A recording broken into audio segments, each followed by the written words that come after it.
élections comme on en a connu. Pourquoi? Tout simplement parce que la France joue sa survie. La France, en 2017, le 23 avril, va jouer sa survie. Sa survie comme nation libre. Sa survie comme république exigeante, avec cette fameuse devise qui a fait le tour du monde et qui est l'emblème de notre grande nation. Liberté, égalité, fraternité. La France joue sa survie aussi comme civilisation lumineuse. Alors, vous connaissez, je n'ai pas besoin de vous le répéter, la gravité de la situation de notre pays, la gravité et la tension qui règnent dans le monde, l'ampleur des défis nationaux, mais aussi internationaux, que nous devons relever. Et pourtant, cette campagne a été creuse comme un tambour. Cette campagne a été aussi vide que bruyante. Je ne parle pas de la nôtre, bien sûr, je parle de celle que les Français ont pu voir, ici ou là. Cette campagne est passée malheureusement à côté de beaucoup d'enjeux, et nos compatriotes le savent, le ressentent, le vivent.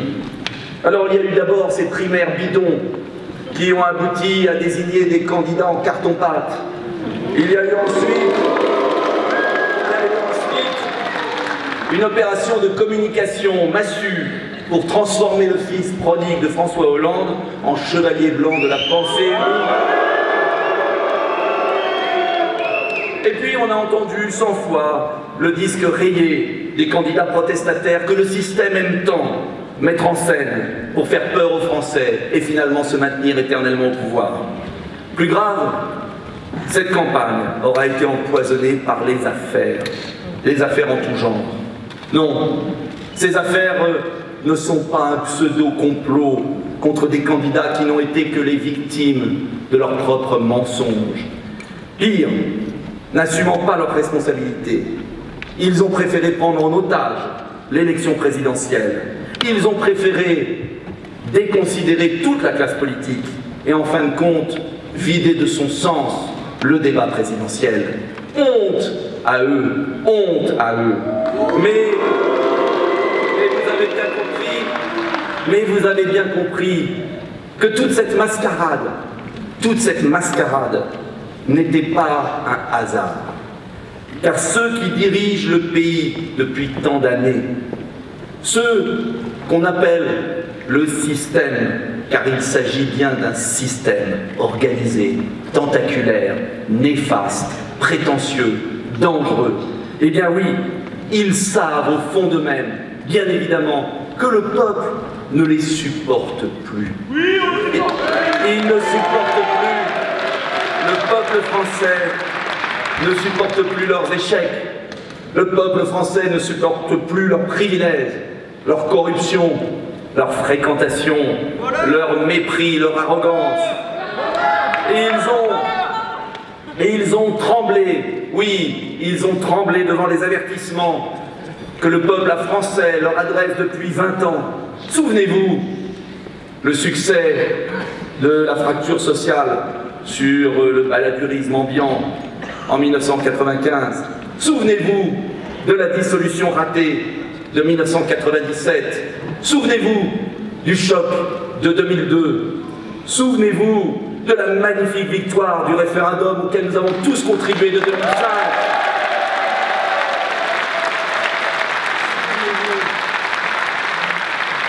Souvenez-vous du faux espoir de 2007. Souvenez-vous de l'arnaque totale anti-finance de 2012. Alors oui, à chaque fois, le peuple français a réagi du fond de ses tripes, de sa raison, de son cœur. À chaque fois, le peuple français a dit non. Il a dit non parce qu'il a compris qu'on le conduisait dans l'échec, dans la disparition de ce qu'il est au plus profond de lui-même. Et oui, le système, comme on l'appelle, sait désormais que le peuple français n'est pas un peuple comme les autres. Nous sommes les Francs, au sens premier du terme, c'est-à-dire des hommes libres, des citoyens résistants, des patriotes républicains. Oui, les Francs.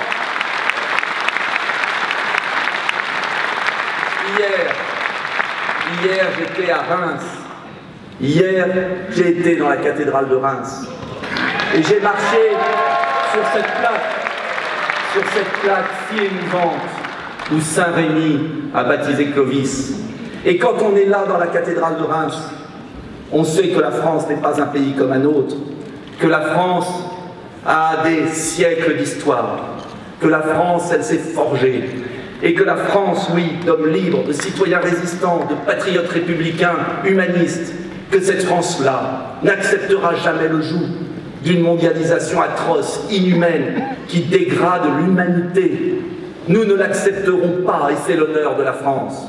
Alors oui, je vous le dis, nous n'accepterons jamais qu'une oligarchie fasse main basse, définitivement, sur le pays des droits de l'homme, sur le pays de la Révolution française, sur le pays de Valmy, sur le pays de Verdun, sur le pays de la France libre. Jamais nous ne l'accepterons.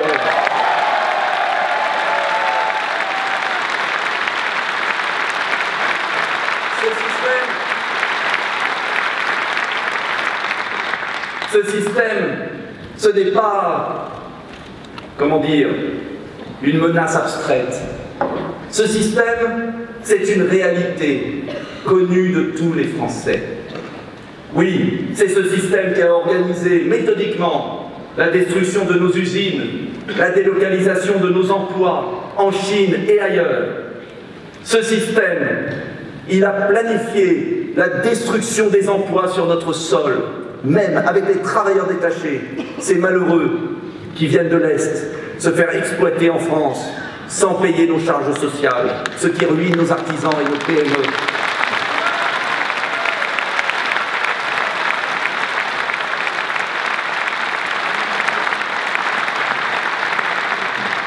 Ce système, il a endetté massivement les États auprès des banques privées depuis la fameuse loi de 1973 pour que vos impôts, toujours plus importants, paient sans cesse leurs bénéfices, alors que ceux qui travaillent durement sont toujours plus matraqués. C'est cela la réalité du système. Ce système, il a organisé un nouvel esclavage migratoire, faisant passer son avidité d'exploitation pour une pseudo-modernité généreuse. Ce système, il est là, partout. Ce système, il est constitué de personnes qui recherchent toujours le plus grand profit pour eux-mêmes.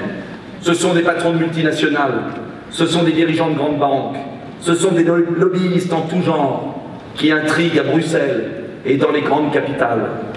Ils ont ensemble, chers Français, acheté le pouvoir des hommes politiques traditionnels et le silence des médias. Ce système est d'une force incroyable. Toute personne qui dénonce cette collusion est immédiatement critiquée, considérée comme un ringard. La liberté, ce serait ringard. Le droit du travail, ce serait ringard. Oui, bien évidemment, les conquêtes sociales, ce serait ringard. Monsieur Macron et Monsieur Fillon veulent déréglementer tout ce que la France a construit. Alors bien sûr, nous serions complotistes. Mais le dîner du siècle, c'est quoi? Les groupes qui se réunissent ici ou là, de deux côtés de l'Atlantique, c'est quoi? Une invention? Monsieur De Castres, qui est le principal soutien de Monsieur Fillon, c'est quoi? Et bien évidemment, nous le savons tous. Et d'ailleurs, chacun a son écurie, son cheval. Hein, certains ont Monsieur Macron, d'autres Monsieur Fillon. Ce sont les chevaux sur lesquels, bien sûr, ils font avancer leurs privilèges et leurs abus. Alors je vous le dis, nous ne sommes pas complotistes, nous ne sommes pas ringards, et nous n'avons jamais été, c'est l'honneur des gaullistes, des républicains de Debout la France, jamais xénophobes, parce que quand le système est à bout, il nous caricature, il nous salit.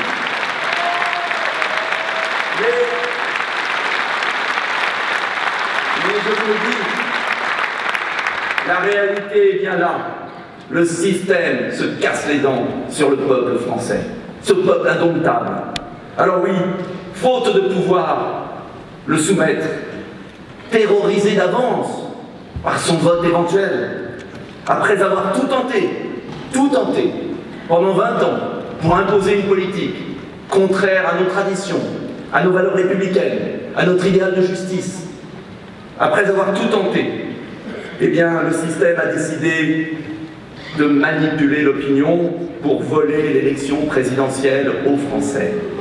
Alors, je vous le dis, changement de la loi, bien sûr, quelques mois avant l'élection présidentielle pour limiter l'égalité du temps de parole, remplacé par la fameuse équité à la tête du client. Multiplication des faux débats entre des gens qui pensent pareil, qui servent les mêmes intérêts et qui vont se regrouper après, pendant les primaires.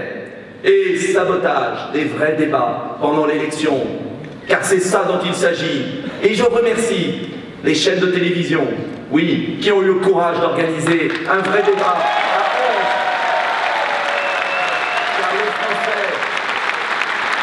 Car les Français ont compris. Les Français ont compris qu'il y avait 11 candidats choisis par les institutions de la République en vertu des règles sur les parrainages. Et je salue les maires si nombreux qui sont ici et qui ont fait preuve de liberté. Alors, les grands du royaume sont venus au débat organisé par 2 chaînes de télévision. Et puis, des candidats du peuple ont osé leur poser quelques questions. Et ils ont été totalement déstabilisés. Ils ont estimé que c'était inconvenant, qu'il y avait 2 sortes de candidats, les grands et les petits. Comme pour eux, il y a 2 sortes de Français. Les grands qui se gavent et les petits qui triment. Voilà la réalité. Eh bien, les Français ont compris. Et ce n'est pas parce qu'on multiplie les hologrammes qu'on est pour autant démocrate, car c'est M. Mélenchon qui a fait échouer avec M. Fillon le débat sur France Télévisions.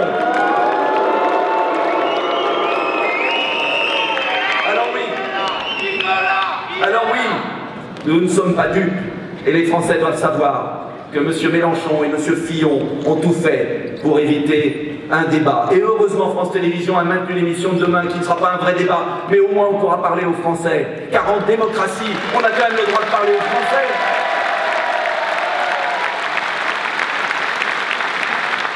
Tout a été fait pendant cette campagne pour favoriser les candidats du système. Tout a été fait. Et je ne parle pas du financement massif et opaque de certaines machines partisanes.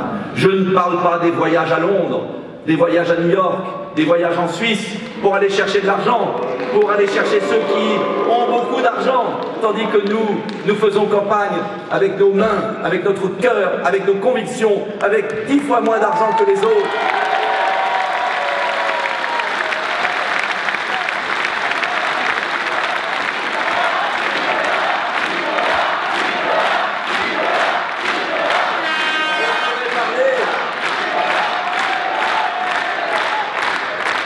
Je pourrais parler des journalistes qui ont sauvé l'honneur de notre démocratie pendant cette campagne et à qui on a pu parler, mais qui souvent ont été parfois encadrés. Et je tiens les preuves de ce que j'avance aujourd'hui, l'encadrement parfois par des grands propriétaires de médias qui ont fait pression pour qu'on fasse taire certains, mais moi je ne me tais jamais quand c'est la France.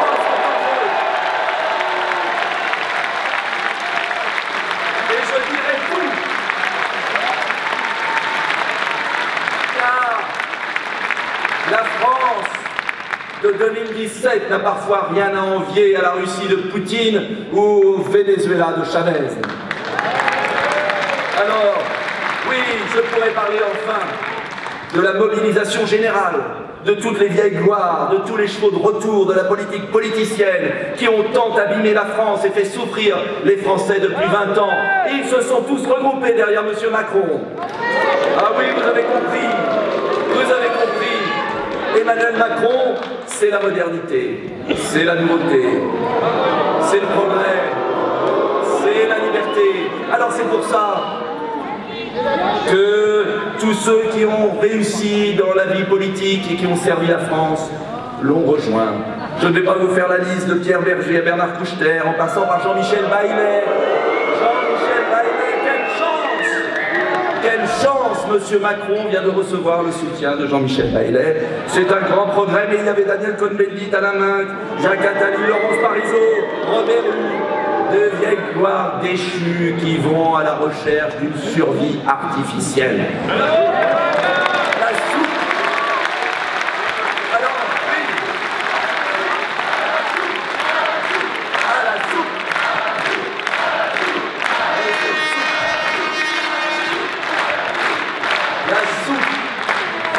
Comme le me prédisait une personnalité dont je révélerai le nom un jour, il vaut mieux que tu manges une bonne soupe chaude que du pain rassis. Eh bien non, je préfère avec vous manger du pain rassis qu'une vieille soupe déshonorante.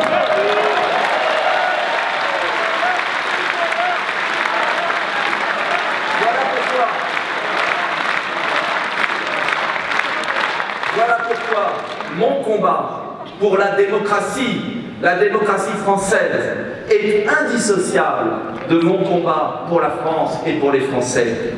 Alors oui, dimanche, la question est simple. Voulons-nous continuer à vivre dans cette illusion démocratique? Non! Cette campagne... Laissez-moi finir. Cette campagne qui a le goût de la démocratie, la couleur de la démocratie, mais qui n'a pas été la démocratie. Au contraire, sommes-nous décidés, nous, peuple français, à déjouer cette immense manipulation, à reprendre le contrôle de notre gouvernement, à réaffirmer la liberté du peuple français. C'est cela la question de dimanche. C'est cela notre enjeu, c'est cela notre volonté, reprendre le pouvoir et le rendre aux Français pour qu'ils décident de leur destin. C'est l'enjeu et c'est le combat que nous mènerons inlassablement pour la France.